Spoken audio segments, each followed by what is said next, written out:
The subject we'll be treating today is largely what was been prepared by others when we had a discussion in the basement on this question.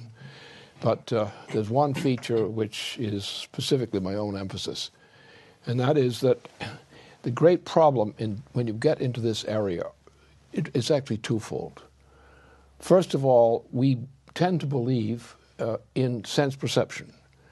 And we're going into an area now where sense perception as the subject matter, as being a primary subject matter, does not work. It's only a shadow of reality. And secondly, there's another question, which is the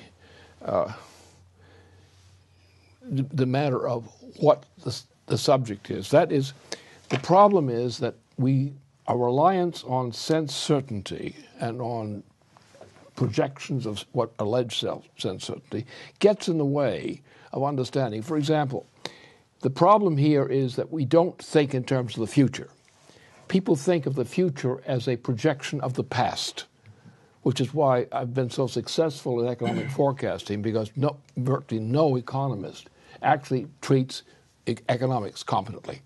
They always try to project from the present or the recent past to the future. It doesn't work, because the concept of the future is what is crucial here.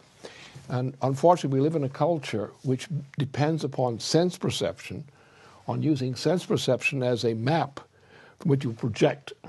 Whereas, in fact, when we get into this area in particular, you get into the problem where you cannot do that.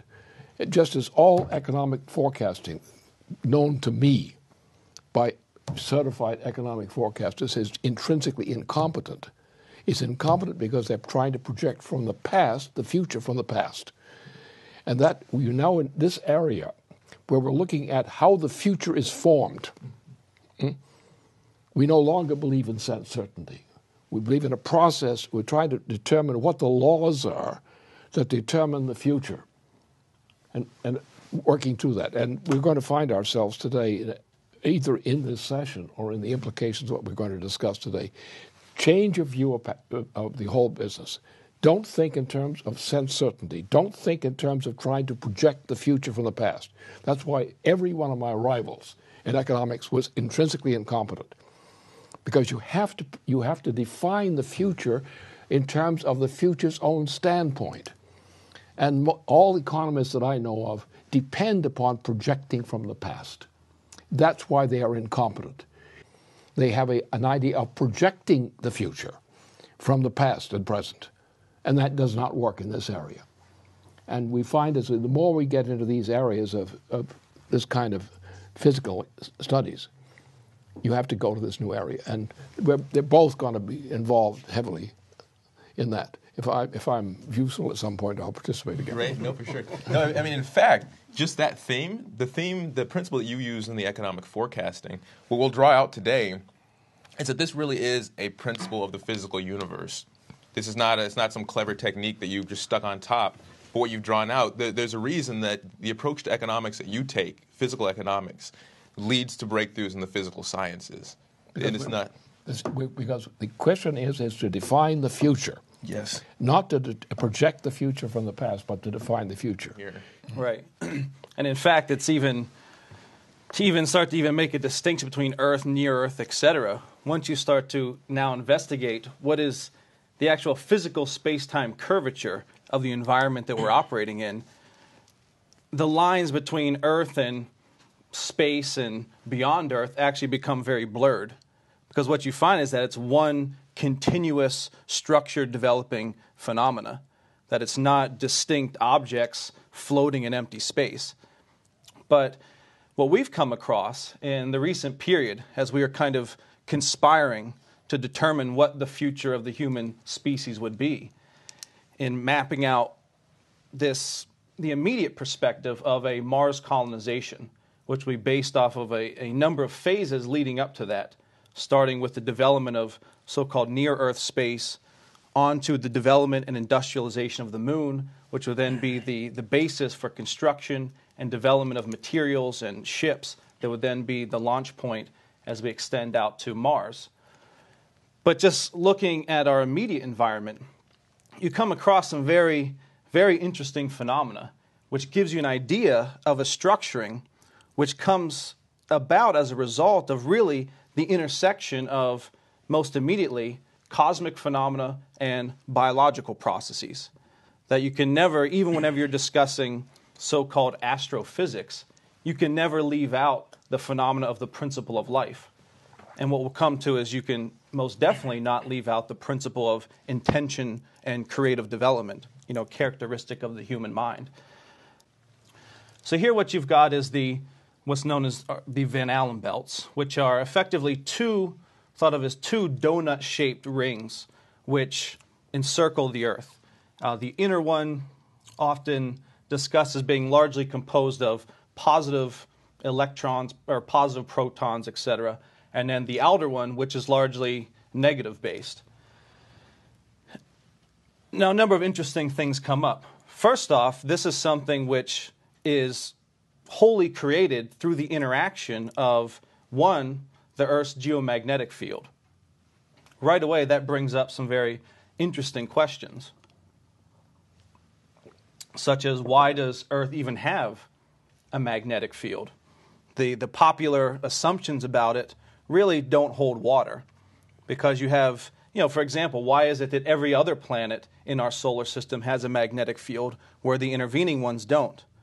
There's obviously some broader order to the magnetic characteristics of our solar system beyond just the simple idea of a internal generator, which is usually how it's discussed. You've got some sort of internal generator of the Earth which is producing the magnetic field. Right away, a question is raised when you look at some recent phenomena that are emerging, or some recent evidence that's emerging, which is that, one, the point at which they can date the first, what they think is the first coming into existence of the magnetic field, coincides with the dating of the first fossil records of life on Earth. So that you have this coincidence of what seems to be the emergence of the geomagnetic field and the emergence of life on Earth, at least in a discrete form. What causes what? Is there a unifying generator which produces both of them?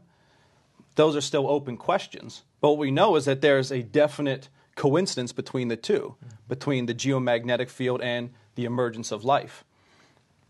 Now, once you have a geomagnetic field, you now have the ability to start to capture much of the radiation which is coming in from the sun and from other galactic and extragalactic sources, cosmic radiation. So these structures that we see, which we've called the Van Allen belts because they were hypothesized and then discovered by a man, Van Allen, are an effect of the relationship of, one, the geomagnetic field and the interaction between the radiant activity of the sun and galactic cosmic radiation. Except for, and this is another interesting thing that came up that gives you an idea that, first off, these are not just simple objects. Because the other idea is then to think, well, you've got this object Earth, and maybe you've now got these other objects around it, which are otherwise existing in an empty space. But indicative of the fact that it's not objects in space, but really what you're seeing is a manifestation of an overall curvature of the physical space-time. That's really what's ontologically primary, is the curvature of the physical space-time, is indicated by an event that occurred in May. For 2 days in May of 1999, the sun effectively shut down in terms of its sending off of the solar wind. So for 2 days in May, the sun was no longer pumping out the solar wind. In the process, the Van Allen belts themselves disappeared, which was a very anomalous phenomenon, that this thing disappeared because of some change in the sun. But then as soon as the sun effectively kicked back into action, all of a sudden these things reemerge, which gives you an idea that really it's the structure is what precedes the actual effect, so to speak. The structure is already there. Now, something interesting has also come to light as we've looked more into this. And this becomes very important as you start to think about sending human beings out into reaches beyond the surface of the Earth. How are these Van Allen belts, how do they affect the biology of living organisms, of human beings? How do we deal with it? How can we potentially harness it for positive effects. Now, something that's come up, and this is interesting, here's another sort of cross-sectional image of the Van Allen belts and relative to the Earth. Now, what you'll see is you've got two different axes running through the Earth there. One is the rotational axis, and the other one is the axis of the magnetic field. Now, you'll see that they have a certain tilt relative to each other. Now, because of that tilt, it's created a condition where the southern hemisphere of the Earth is actually tilted more into the inner region of the inner Van Allen belt. So that you have, in many cases, it's as close as several hundred kilometers from the surface of the Earth to the inner region of the inner Van Allen belt. What they've discovered as they sent a number of satellites through this region is that, in fact, this area is an area of at least 3 orders of magnitude concentration density greater than what you would normally find of antimatter. That you've got this very anomalous region where you've got this density of concentration of antimatter. And it's what's known as, and you can see it's down in the bottom right corner there. I'll show another image here. What you're seeing here is an image of that concentration of antimatter, some 3 orders of magnitude greater density of antimatter in this region than what you find in the inner parts of the Van Allen belt, and up to 4 orders of magnitude more dense than what you would find just in the outer regions. Now, what this is known as is the South Atlantic anomaly. And there's all kinds of interesting things here. One, anytime planes or satellites fly through this area, there's always a danger that you're going to have certain kind of mechanical failures and electric shortings. In fact, whenever astronauts flew through this area, this is where they reported seeing stars in their eyes, so to speak, or even whenever their eyes were closed, they would report these intense flashes that they would experience in their visual field. And now it's largely thought that it's because they are passing through this region of dense concentration of antimatter.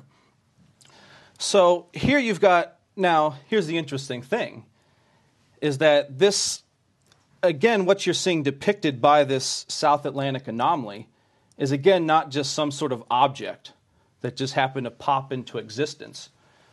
But again, I think you can think of it more as a kind of singularity, which results from the effect of the interaction of cosmic processes with biological processes. Because part of what's actually generating this density is the interaction of the Van Allen belt, the inner Van Allen belt, with the life-generated atmosphere. That, for all intents and purposes, were the Earth a planet devoid of life without the atmosphere that life generates, you wouldn't necessarily have this kind of concentration. So what you're seeing, again, is something which is an effect of the intersection of these various types of fields of curved space-time. In this case, the domain of the living, sort of the effects of the activity of life, intersecting and sort of coordinating with the effects of cosmic phenomena, galactic phenomena. Something else interesting comes up here, which gets at a similar kind of point of we're constantly looking at, in thinking about the structure of what we now have to think about as the extended biosphere. I think it's false to think of the biosphere as simply just this very thin envelope around Earth, but really the biosphere encompasses at least out through the Van Allen belts and really ultimately is connected to the sun, the whole solar system, and really we start to think about life as a universal phenomena. Really the biosphere, in a sense, is a universal principle. It's just we've sort of limited the way we define the effects of life. But I think as we look deeper into really what is the principle of life, we're going to find that it really is something which permeates and expresses itself throughout the universe, though perhaps in forms which are completely unfamiliar to us at this point. Now, another effect that comes up that really is the relationship, which shows the dynamic relationship between the principle of life and these galactic phenomena is something we'll depict here, which just initially, up until most recently, as you saw in this previous picture, you've got this inner Van Allen belt, you've got the outer Van Allen belt. Now, there's what's called the safe zone in between the two, which is a zone which is often utilized by satellites because you don't have the concentration of charged particles there which can disrupt their functioning. So it's thought, well, maybe this is just a safe zone, maybe it's empty. But what we found is that, in fact, between the two Van Allen belts, that space is maintained by radio waves. And radio waves which themselves are generated by lightning here on Earth. So that you've got lightning effects here on Earth, which are generating radio waves, which are then sending them up through this so-called safe zone and sort of clearing out the area and maintaining the zone of radio frequency waves. I'll show, here's a animation of that put together by NASA. So you see the lightning storms here on the surface of the Earth, which are then creating and a lot of people might not realize this, but lightning generates effects along the whole spectrum of the electromagnetic spectrum. We're just familiar with the visual effects for the most part. But here you see these radio waves sent up along the magnetic field lines through this inner region of the Van Allen belts, creating this so-called safe zone. But it's a safe zone which is created and maintained by radio waves, which are themselves generated by lightning. Now, the interesting thing about this, as we've discussed, lightning itself is wholly a function and an effect of living activity. That if you look at a map of where the concentration of thunderstorms occurs, it's largely in regions over land masses, and particularly regions which are very dense with life, jungle areas, rainforest areas. That wasn't always the case. As hopefully most people are aware, life didn't always have a massive colonization of the continents. It mostly emerged out of the oceans and eventually some 400-some million years ago took over the surface, colonized it, and then created this abundance of life on the continents. That then created the cycling, the weather and water cycles, which then fueled and really generated the potential for these lightning storms. These lightning storms, which are the effect of living activity, are then the thing that both fuel these radio frequencies, which are then clearing out this region in the Van Allen belts, and also are responsible for creating such effects here in the lower atmosphere of what are known as the Schumann resonances, which are these extremely low frequency resonances that resonate between the surface of the Earth and the lower layer of the ionosphere. And there's a lot that goes into that. One of the more interesting things is that the frequencies which the Schumann resonances resonate at are frequencies which are coherent with the sort of the standing wave frequency of the mammalian brain. If you do these EEG readings of the brain, sort of standing wave brainwave activity of mammalian brains and also human brains, those frequencies are in coherence with the Schumann resonances. So the Schumann resonance, in a sense, provides a kind of background upon which brain activity is operating and resonating with. Also, there's sort of just some initial investigation. Those frequencies are also in a certain coherence with the flickering frequency, so to speak, of the Crab Nebula. So there may be a certain broader coherence between the activity of the Crab Nebula, the Schumann resonances here on Earth, and then just the activity of particularly the mammalian brain, which is the most evolved form of life on the planet. So you've got this process where life, the principle of life, interacting with the various principles and phenomena on a cosmic scale, are creating all of this very structured dynamic. And it's a dynamic which is constantly changing, constantly evolving, constantly developing. And what we're seeing here is just simply sort of the effect of the interaction of these various domains of basically fields of physical space-time, the living field, the noetic field, and the cosmic field. And so if we ourselves are going to take on this extraterrestrial imperative, we have to, one, both throw off the chains of the oligarchical system as it expresses itself in politics and economics, but also as it expresses itself in science. Throw off the chains of an adherence to a simple, sense-based idea of our relationship to reality and move towards one which is based more on being able to peer into the actual principles which organize the phenomena that we see expressed in such things as these Van Allen belts. And so this is just the immediate challenge, just so-called near Earth. Who's to say then what then other challenges we're going to face as we even move beyond this and start talking about industrializing the moon and Mars? Those are still open questions which we have not nearly done enough investigation on. And that's the key point in this whole business. Mm-hmm.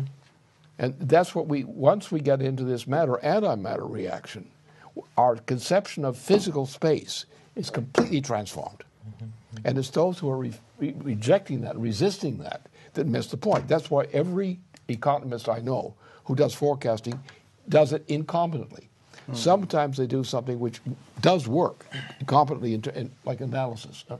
But never do they have a conception of causality. Because the causality always lies in the effect on the future. Right. It lies in what we call intention.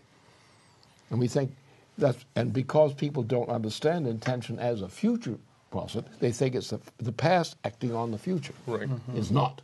Right. It's the future acting on the past. But look, the danger on the planet today, the greatest source of danger, and there's also a threat of human extinction. As long as we keep Obama in office, we are faced with the probability even of human extinction in the very near future. It could even happen this year. Huh? It's because we don't realize that intention actually determines the future. Mm-hmm. And there are all kinds of intention in the universe which do that, but also mankind. If mankind decides to go to a war against Russia and China, which is what the British intention is for the United States, it can happen almost any time now. It can be stopped, but it can happen almost any time.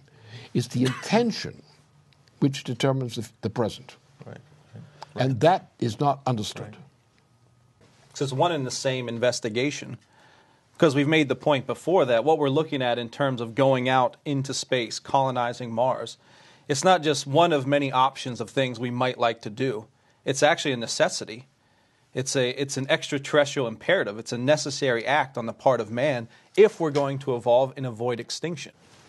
And the future is not something that might happen. The idea that you have to use statistics to protect the future itself is a form of insanity. Because what happens is when you act on the future, and you are acting on the future, the cause is not something being pushed from behind you, it's something which is pulling you, shall we say, so to speak. And in that area, mankind does have the capability. And the reason for incompetence in economics, in almost everyone in this area, is they're always looking at the push me viewpoint. Yeah. And it doesn't work that way. The question is, how do you orchestrate like the process we're talking already? How does this process predetermine a potential which lies in the future? Most people don't think in terms of a living future.